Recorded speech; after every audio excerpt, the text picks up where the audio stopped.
All right, guys, so now a little bit of knowledge and terminology that you're going to have to know. Remember that your beard is alive. It grows, it needs nourishment, it needs to be taken care of. It's like a flower or a tree, right? It needs love, right? So think of your beard, it's like a hobby, right? We're going Mr. Miyagi style. It's a bonsai tree and we're trying to shape it. You have to shape it and nourish it in the directions that you wish for it to grow. So first part of terminology that we're going to have to know is the grain, right? The grain is the actual strain of your hair in the direction that it's growing. You have two choices when you're cutting, whether we're cutting hair or we're cutting, on our head or the hair on our beard. You can either go with the grain, so that goes with the flow of the way that we want the hair to grow, or we go against the grain when we cut up and against it. Anytime you cut against the grain, it's going to be a shorter cut. With the grain, the hair is going to leave a little bit. It's going to go a little longer. Okay. Some things that we have to keep in mind when we cut against the grain. Again, this is all going to come down to how you want your beard to look and what you visualize you want, to the look that you're trying to get. Okay. When we cut against the grain, okay, so this would be me cutting up against the grain, right? I can either do a straight cut, or by cutting up, I'm cutting in, boom, we get this sharp point here, if you can see that. So imagine if that was the hair on my face now. This is going to be coming straight out as it's growing back in. What's going to happen is it's going to be very sharp, very rough, and as it gets longer, you're going to have to put a lot of beard product in order to mat that down. It's going to be really, really hard to control, especially for most of the guys watching this video. You probably want like a fuller beard like what I've got going on. The key is going to be to go with the grain for the most part. There are some areas that I go against the grain, but you're going to want to go with the grain while you're cutting. And the angles that you hit are very important. So now when we want to cut with the grain, with the flow, what we're going to do is we're going to come with this downward angle. So now what I have is this, right? I have the hair growth going like this at this point. So now if this was the hair coming out of my face, look, it grows like this. It's naturally going to have a tendency to want to dip and flow. And that's what we want in order to have our beard on point if you're trying to get something like this going on.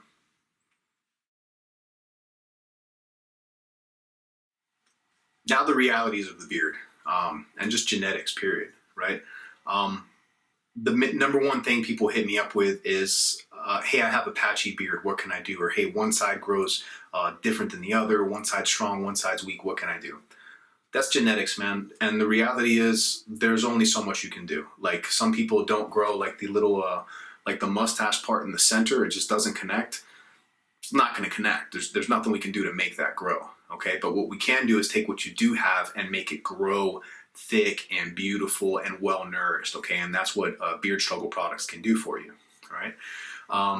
Now, if you have just an area that's kind of like having trouble catching up, that's where these tricks with the machines and stuff are going to come in, because like we're going to hit one side to give the other side a chance to grow and develop so that eventually it comes in evenly. Even myself, when I was trying to get to like this point that I'm at now, I had trouble areas too, man. Everybody does. Nobody's hair, it's not going to grow all perfectly even at the same time. So one side's going to grow faster than the other. Usually what happens with a lot of guys is underneath here tends to grow while the sides are trying to fill out. I kind of had the reverse. I had the sides growing out a lot while like I couldn't get the bottom to come down how I wanted it to come down.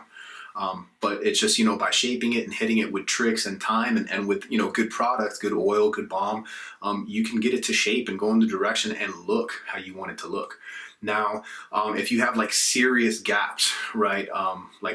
There's one guy specifically comes to mind that I used to do in the barbershop that he would come and he had just this big dip for some reason right here on the side of his face that just would not fill in. Again, that was just genetics. So two choices. We can either take the line of the beard down lower so that it matches with that dip, which is an option as well. Sometimes you're going to have to cut and style your beard to fit your face and fit with what you got. And there's nothing wrong with that. But if you want to give your beard a chance to grow and see if maybe you can fill in that line, there's two things you can do. The rest of the hair can either get long enough to where it can kind of cover any trouble areas you might have, and that's going to happen with time. Like even myself, for example, I had some spots in my mustache that weren't popping the way that I wanted them to.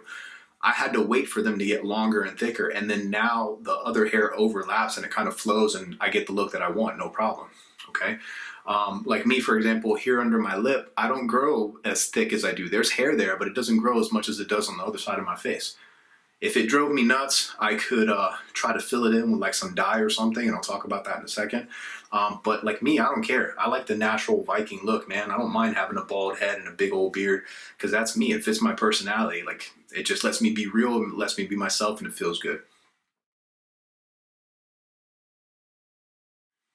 So here's a little quick tip for you guys that are having issue letting just one little area or one little spot fill in that's just driving you crazy. This is also a good tip for when you're doing up your beard and you make a mistake. You hit it a little too much with the razor and it pushes the line down. There's really two ways you can do. Well, there's three options. One, and this is the one I don't recommend, is like, let's say I'm shaving here and I put a dip here on accident. That's the end, right? Nope, I have three choices, okay? One, I'm gonna have to take the whole line down, and then now it's gonna show more cheek, right? And that's gonna change the look of your face and your beard if you do that. That's why I don't recommend it. Because now if you make another mistake while you're trying to cut down, eventually we keep making mistakes, and then boom, guess what? That's usually when you see a guy post, hey guys, decided to go clean shaven for a little while.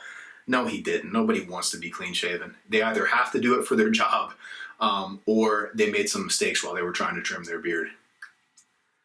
So, let's go through that same scenario again where we're cutting and it gets a little low. Let's say for some reason I wanted this area right here to be up more. I can either use what's called Beijing. It's a special like henna based dye that you can mix and do. If you're going to do that, I recommend again going to your barber, because it's better to have somebody else watching over you. With that and like with hair fibers and stuff, other little tricks of the barber trade. I mean, I can have somebody that's completely bald look like they have a hairline, like it's like a magic trick, it's an illusion. So that's the thing. The tips that I'm giving you are going to just kind of be an illusion to make your beard look fuller. This is something you would do like you're going out on a Friday night, or you're going to a wedding, you're about to take family pictures or something. This is a little trick you can do to make it look good for that occasion, for that moment. Okay. One that you can do at home that doesn't require having to buy the dye or go and see your barber is get some, boom, eyeliner. What? Men use eyeliner? You can, especially if you're secure enough of your masculinity. We're going to take this eyeliner, make sure you get one that matches up really close to your beard color, as close as you can, okay? And let's see, I'll show you guys here. Get this one here, a little dark. So again, let's go back to here. Let's say I wanted this for some reason to fill out and be thicker or higher up for whatever reason, okay? I'm going to get the eyeliner.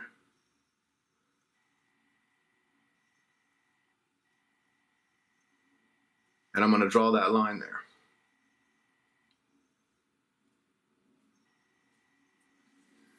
Well, that looks silly, doesn't it? Check it out, though. Then you're going to get like a piece of dry toilet paper, and then check this out, okay?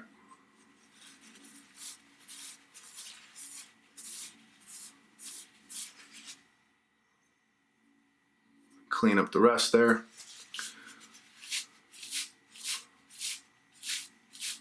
Spread that a little more.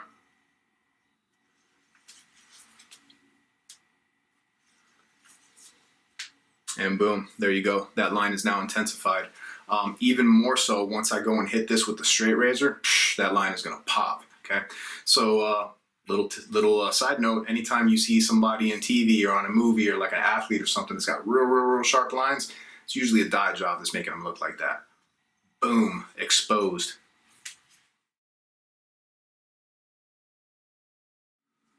So now the moment of truth, the moment we've all been waiting for. Let's get to cutting. Hold up. One more step. You have to wash out any product that you have in your beard. So like me, I had some beard struggle oil that I put in last night, the night elixir. I gotta wash it out because I want to, not so much that I can't cut through it, but it's better for your machines that you're gonna be using to give them longevity. And also, it's better for your hair as well. We're trying to get a nice fresh look. I want everything nice and semi-wet, especially if you had like some wax or some balm in your mustache and your beard. You got to get all that out. You got to get all that out. So what I'm going to do is I'm going to run the water There's been debate about whether you should hot water, cold water. I like to live in the middle. I don't think anything's black and white. I think usually everything in life is kind of a little bit in the gray area, right?